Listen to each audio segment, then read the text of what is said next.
I want to go across to Ahmed Adib. Ahmed Adib has been the tourism minister of the Maldives, is the former vice president of Maldives. Adib Saab, welcome to India today.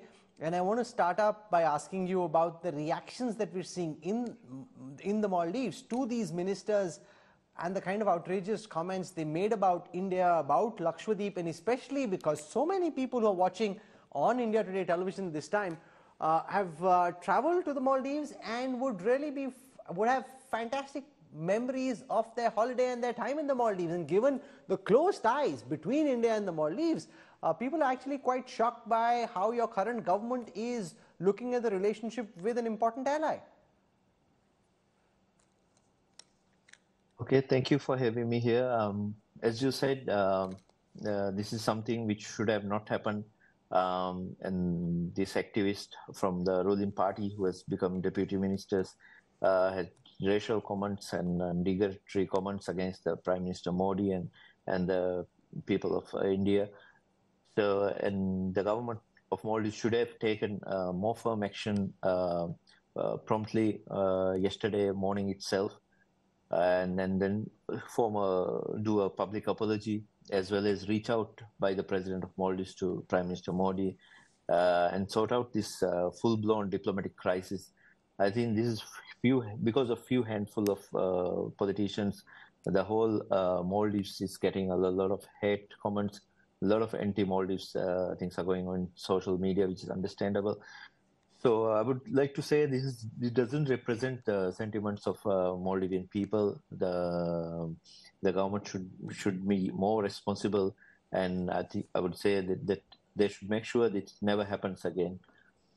So no, but President Mohammad Mizu at this time is in China. He's gone on a 5-day visit there. He hasn't come to India yet. Usually Maldivian heads of state, when they get elected, have typically had India as their first port of call. That hasn't been the case.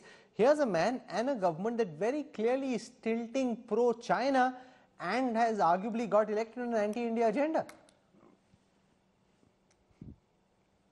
Yes, actually, the ruling party has they in the election also they started this anti-India sentiments, which was started by the former President Yamin. Now also there is a fallout between President Yamin and this current party. There is still this anti-India sentiments in that party, which is very extreme and very unreasonable, I would say. And as you said, try and explain to our viewers, why is there at all? I mean, given how much India contributes to the economy of the Maldives, and Indian tourists are the number one country sending tourists to the Maldives, why is there an anti-India sentiment in the Maldives at all? It is, I would say, that was a political thing that started as into India, but it was targeted to the previous government, which has a very good relationship with India. I think we went through COVID and all this crisis because India was there for us in every time of need.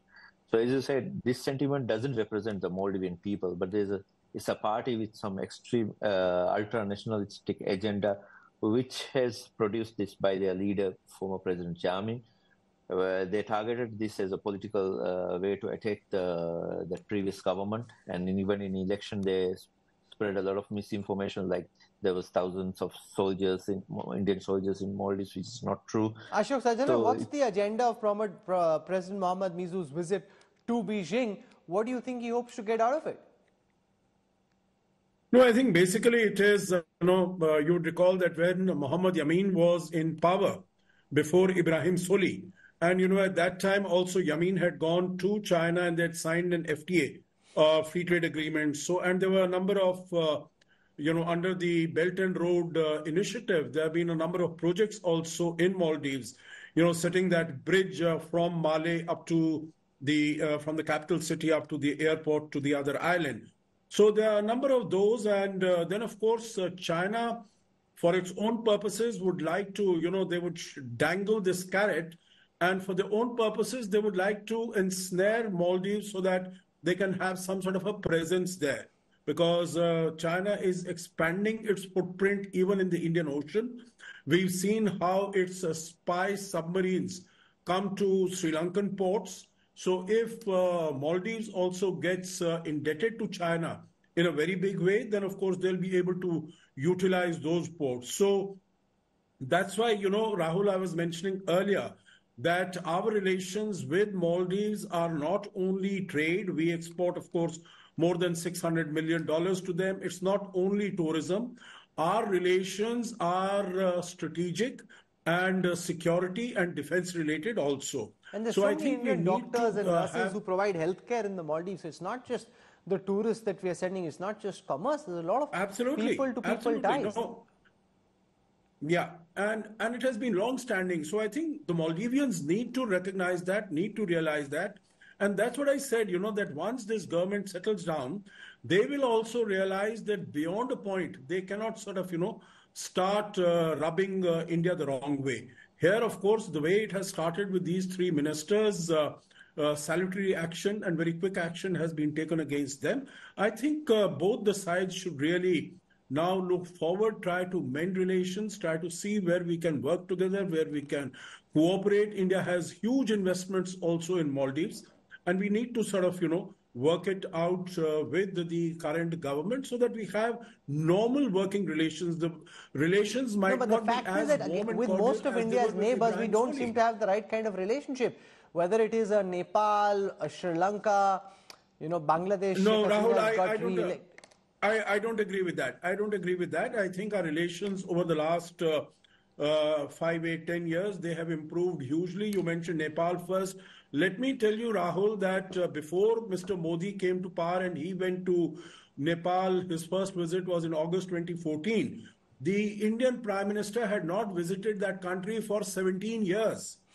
When Mr. Modi went to Sri Lanka in 2015, the Indian Prime Minister had not gone to Sri Lanka for 32 years. So, I don't think we should make these statements off the cuff. I think we need to realize, we need to recognize. Look at the manner in which India has gone and provided $4 billion worth of support and aid to Sri Lanka in last year, when it really had its back to the wall as far as its economy is concerned. Look at the manner, more than $8 billion of line of credit and grant to Bangladesh. So, these are relations that we are seeing a golden period in, in the ties with India. Look at the visit of Dr. Jaishankar to Nepal very recently. 10,000 megawatt of electricity Nepal is going to be providing to India. So I think our relations are doing well. Maybe, in terms of public communication, this government needs to be more proactive to tell the people as to what exactly is happening.